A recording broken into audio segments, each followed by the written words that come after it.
All right, welcome in everyone to our deep dive today. We're going to really get into the latest with this Israel-Hamas situation, specifically the hostage exchanges, the ceasefire, which seems very fragile.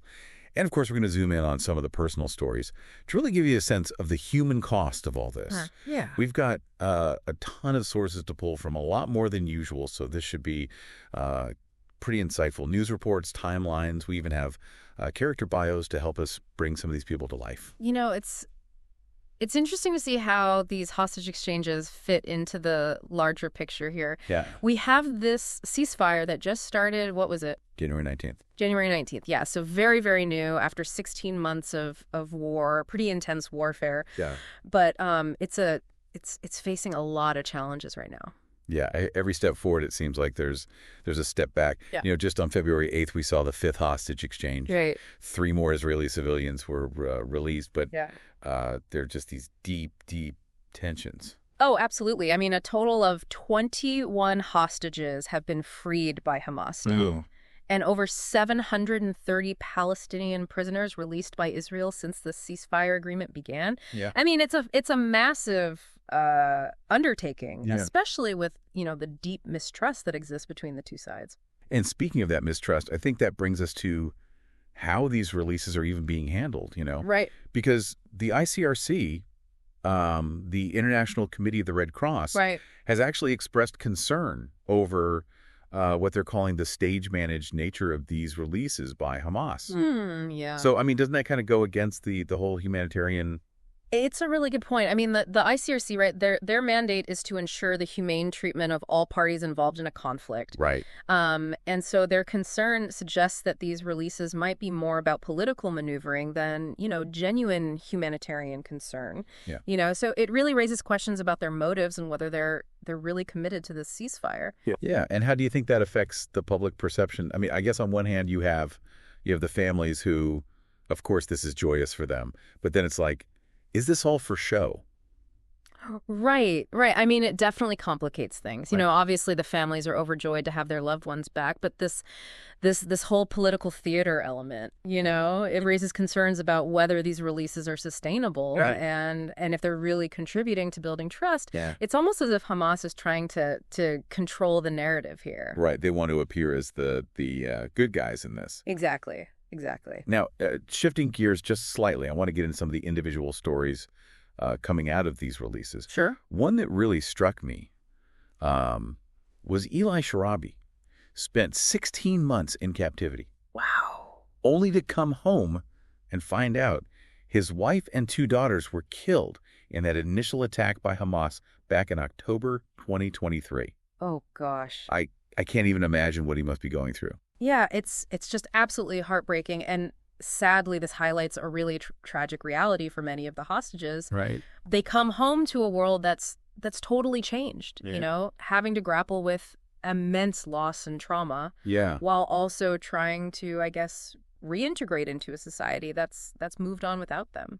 There was this incredibly powerful moment described in one of the reports we have where his family erupted in cheers when they saw him on TV being released. And then as they noticed his appearance, just how frail he was, the cheers just turned to tears. And it was just this stark reminder of what this captivity really does, the toll it takes. And to that point, you know, one of his relatives compared his condition to someone from Belsen.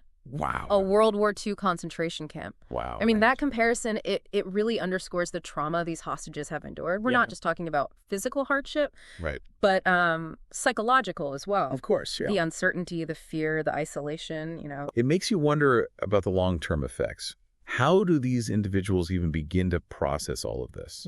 That's a crucial question. And I think it often gets overlooked. The focus is often on the immediate relief. But the long-term scars are significant. They'll need a lot of support, you know, therapy, a lot of understanding from their families and communities to navigate this journey. And then you have cases like Levy, another hostage released in this exchange. He was taken from the same bomb shelter as another hostage who was later killed, Hirsch Goldberg, Poland. Levy didn't even know his own wife's fate while he was in captivity. And on top of that, you know, he's carrying the burden of fearing for his fellow captive. I mean, imagine the mental anguish of not knowing if your loved ones are alive or dead.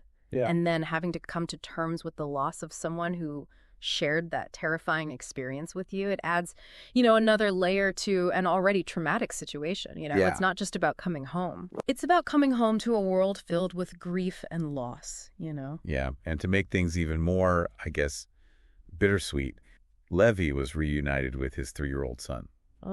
Which, the heartwarming image, but it also raises the question of how a child so young can even comprehend what his father has been through. That's a really delicate situation. Yeah. It really speaks to the intergenerational impact of this conflict. Yeah. The trauma doesn't just end with the individuals directly involved. It ripples outwards, affecting their families, their communities, even future generations. It's a reminder that the true cost of this conflict goes way beyond the immediate casualties. This kind of brings us to a crucial point here, and that's the fragile nature of this ceasefire. Yeah. Because we're seeing these hostage releases in Gaza, but at the same time, the Israeli army is conducting these raids in the West Bank. Right. Displacing Palestinians, fueling a lot of anxieties about further violence. Right. It feels like a contradiction, doesn't it? It certainly highlights the complexity of this whole thing. I mean, the ceasefire in Gaza is great. It's a step towards de-escalation. Yeah. But the situation in the West Bank, I think, suggests that the underlying issues, the root causes, they remain unresolved.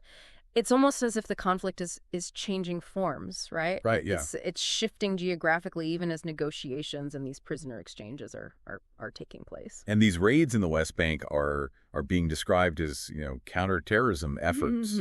They say that they're aimed at preventing future attacks, but critics argue they're causing unnecessary destruction, displacement, and really just creating fear, possibly fueling more unrest down the line. Yeah, it's a very complex issue. I think it's important to understand both sides. Yeah. On the one hand, Israel has a legitimate security concern. Right. Given, all the history here and the ongoing threat from militant groups. Right. But on the other hand, the methods they're using raise questions about proportionality and the impact on civilians. So how do we reconcile these two almost conflicting realities? Yeah. We've got a ceasefire, but then we've got military operations. It's a classic dilemma in conflict resolution. Yeah. How do you build trust, right, and create space for dialogue while you're addressing these very real threats? Right. It's a challenge that both sides are grappling with. Yeah. And it's definitely key to whether this ceasefire can hold. And that's what we're going to be unpacking in the next part of our deep dive. We're going to explore the escalating tensions in the West Bank. Okay. Get into the specifics of the Army's raids. Yeah. The impact they're having on the people there. Sounds good. So stick with us. So let's take a closer look at one of these West Bank raids that's been making a lot of headlines. Okay. The one in the Farah refugee camp. Yeah, that one seems particularly tense, especially since, for a week leading up to February 8th, the Israeli army basically shut down the whole camp. Right. All the roads leading in and out. Right. No cars, very limited supplies getting in. I mean, just imagine, the anxiety. Absolutely. I mean, being confined like that, not knowing what's happening. Yeah. It really puts immense psychological pressure on everyone. And then on February 8th, things escalated even more. Yeah. Reports of bulldozers just tearing up the streets, water and electricity cut off, sewage in the streets. I mean, it's a really grim picture. Yeah, and it raises questions about whether, they're being proportional here. Right. I mean, Israel might have legitimate security concerns, but this level of force just seems excessive. So what was the goal of this raid? I mean, was there a specific target, or was it more just like a show of force? Well, the Army claims it was to uncover weapons caches and apprehend suspected people planning attacks. But critics argue that it was really just about intimidating people and asserting control. And how many people fled their homes? Because I always saw reports of hundreds, maybe thousands, even going to nearby villages to stay with family. Yeah, that's right. I mean, the disruption to daily life, the fear, the lack of basic necessities, it's forced a lot of people out. It's a reminder that, even if this is about counterterrorism, you can't ignore the impact it has on on everyone. Yep, right, exactly. This fear, this disruption, the economic hardship, it lasts for years. And it really raises the question of, is this actually preventing attacks, or is it just creating more resentment, more anger? Right, fueling the cycle. Yeah. So, the West Bank, I think, really highlights these broader challenges to the ceasefire. Yeah. Even with steps toward de-escalation in Gaza. Yeah. The tension, the mistrust, it's still there. Yeah, it is. It's a reminder that achieving peace requires more than just, stopping the fighting. It's about addressing those root causes, building trust, creating a framework for people to coexist. Okay, so let's broaden things out a bit here. Okay. Look at some of the other events that happened on February 8th. Yeah. Seems like it was a busy day. Lots going on. It was. So while all this is happening in the West Bank, Israel also carried out this drone strike in Lebanon. Right, near the Syrian border. 6 people were killed. Yeah. Israel claims they were Hezbollah operatives involved in making weapons. Yeah. Hold on. So even with the ceasefire with Hamas, there's still active conflict with Hezbollah. Well, they did reach a ceasefire agreement back in November. Right. But it was only for 60 days. Yeah. And it expired in late January. Oh, okay. They extended it to February 18th. Okay. But this strike, it just shows how fragile things are. Yeah. It seems like the ceasefire was really just a pause in the fighting. So where does this leave the whole Israel-Hezbollah relationship? Is this a sign that they're headed back toward open conflict? Hard to say for sure, but it definitely creates more uncertainty. Yeah. In an already volatile situation. Okay, and then there were also reports of Israel hitting a Hamas weapons storage facility. Right, in southern Syria. Now, this is the first time they've openly admitted that Hamas is operating in Syria since Assad fell back in December. Right. It is significant. When Assad fell, it created this power vacuum, right? Yeah. And various groups, including Hamas, they have been vying for control in certain areas. Right. And I think this strike shows that Israel is watching very closely. Yeah. And they're willing to take action. So why are they so worried about Hamas being in Syria? How does that change things? Well, think about it strategically. Mm-hmm. If Hamas gets a strong presence in Syria, it gives them a new base, right? Right. To launch attacks. Of course. It also opens up the possibility of working with other militant groups in the region. Right. It could expand the whole conflict. Exactly. So they're trying to contain them. Yeah, they want to maintain their advantage, prevent things from escalating. Okay, and then to make things even more complicated, on that same day, February 8th, Iran's supreme leader, Ayatollah Ali Khamenei, met with top Hamas leaders in Tehran. Right. What's the meaning of this meeting? How does it fit into all of this? It's a clear show of support. Yeah. Iran has been a longtime backer of Hamas, both Right. financially and militarily. Right. This just signals that they're sticking with them. So what's in it for Iran? Why are they supporting Hamas? Well, Iran sees itself as a kind of a champion of the oppressed, especially in the Muslim world. Okay. They don't view Israel as legitimate. Right. And so they support groups like Hamas that are fighting against Israel. Right, they want to weaken them. Yeah, they want to assert their influence. Yeah. And kind of position themselves as a leader. It's like this giant chess game. Yeah. Everyone making their moves. But the stakes here are so high. Absolutely. And with so many players, it's really hard to predict what's going to happen next. So we've got these hostage releases, military strikes in multiple countries, these high-level meetings. It's clear that February 8th was a big turning point. It was. But where do we go from here? What are the chances for peace? And what role does the rest of the world play in all of this? Those are the big questions, and that's what we'll dig into in the next part. Okay. We'll explore the international response, the key players, and how they're trying to navigate this very complex landscape. We've been talking about geopolitics and strategy and all that.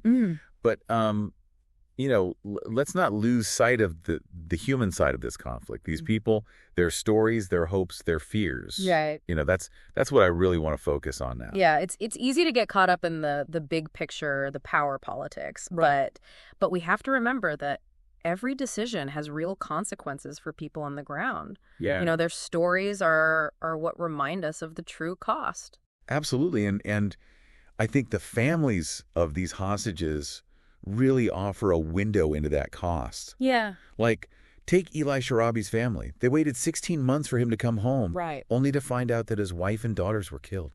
Gosh, it's hard to even fathom that kind of grief and loss. And yet they welcomed him back. I know. With open arms, yeah. offering him love and support. It's really incredible. As he tries to rebuild his life. It speaks to the resilience of the human spirit, doesn't it?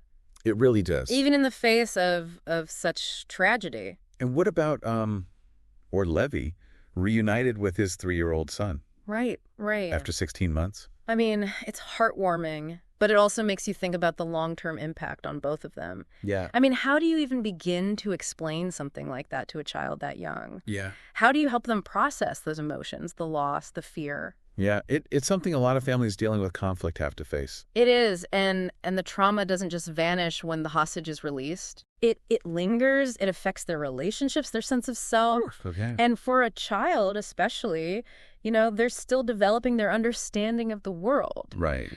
This kind of experience can be really, really profound. Yeah, they might not even be able to express what they're feeling. Right, exactly. And they might not feel safe anymore. And that's why it's so important to have support. Yeah. Trauma-informed care. Absolutely. Safe spaces where they can process all of this and heal. Right. But it's not just about the psychological support either. It's about their material needs, too. Yeah. A lot of them have lost their homes, their jobs, their sense of normalcy. Yeah, they need help to rebuild. They do. And that's where the international community comes in. Right. Providing aid, helping with reconstruction, investing in those long-term programs. Yeah. That's all part of peace building.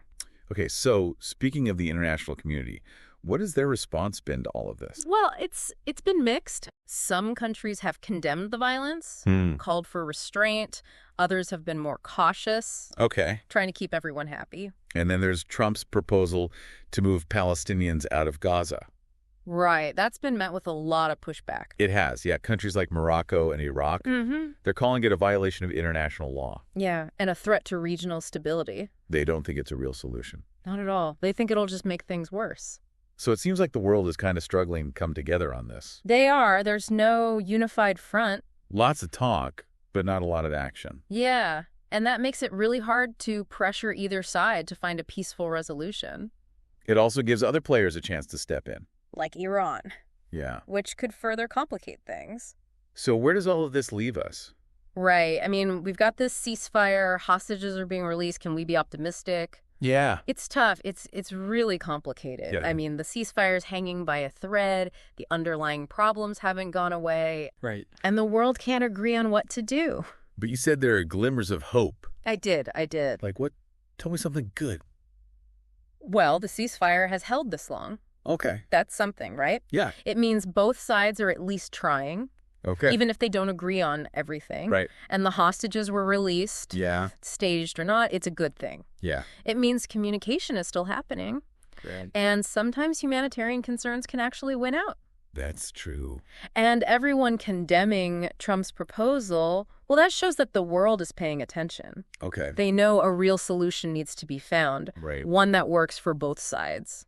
So there's a long way to go, but it's not impossible. Not at all. But it's going to take real commitment, Yeah. willingness to talk, to compromise, to see each other as human beings. And it takes us, staying informed, challenging our own biases, speaking up for peace, Absolutely. and supporting those who are working to make things better. Because peace isn't just about stopping the fighting. Right. It's about justice and equality and respect. And that's worth fighting for. It really is, no matter how hard it gets. Well, thank you for taking us on this deep dive. You're welcome. It's been a fascinating look at a really complex situation. It has. And as always, we encourage you to keep learning, to keep digging, Yes. to look for different perspectives, Yeah. and to never stop asking questions. Couldn't agree more.